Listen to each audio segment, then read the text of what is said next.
Politique 2012 avec Christophe Jacubizine, J-96. Ce matin, vous nous parlez d'un changement de cadre dans la campagne de l'UMP. La repentance, on n'a pas toujours eu raison, mais on fera mieux la prochaine fois. Je crois que c'est le mot d'ordre à l'UMP. Oui, imperceptiblement, l'UMP réalise qu'il sera difficile de s'appuyer sur le bilan du gouvernement.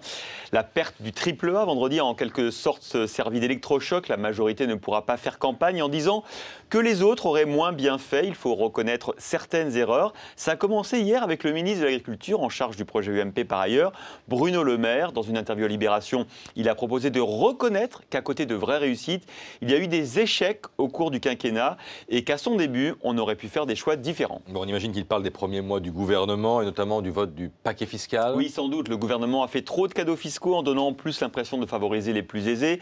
Pendant que la fourmi allemande faisait des économies, se préparait pour la crise, la cigale française insouciante dépensait. Du coup, 5 ans plus tard, la cigale est dégradée quand la fourmi est confortée. Mais le plus étonnant, c'est que Bruno Le Maire n'est pas le seul. Brice Hortefeux, qui est aujourd'hui conseiller politique du président, l'a dit lui aussi hier lors d'une rencontre avec la presse parlementaire. Nous avons perdu le combat sur le bouclier fiscal.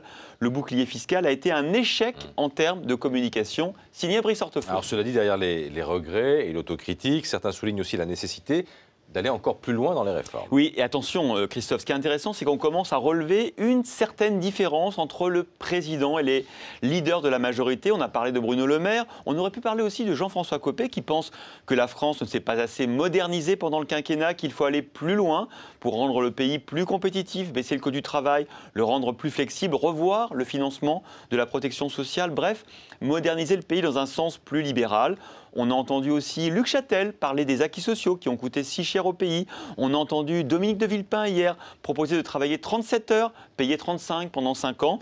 Mais on pourrait aussi parler de François Fillon, qu'on entend de moins en moins, qui se replie sur Paris, où il fait campagne quasiment tous les jours, puisqu'il est candidat à la députation en 2012. François Fillon qui fait savoir en coulisses que si Nicolas Sarkozy l'avait écouté dès le départ, on n'en serait pas là.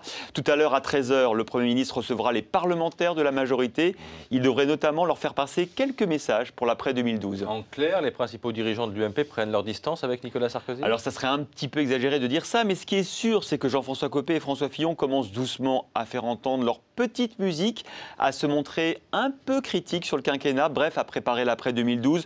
Non pas qu'ils soient sûrs de la défaite du président sortant, mais on ne sait jamais. Il faut préparer la relève au cas où. Vous voyez le tout nouveau siège de l'UMP dans le 15e. Dans les coulisses, derrière ces murs, la guerre Copé-Fillon a repris de plus belle. Mais attention quand même au vieux lion qui dort à l'Élysée. Il n'est pas encore complètement mort.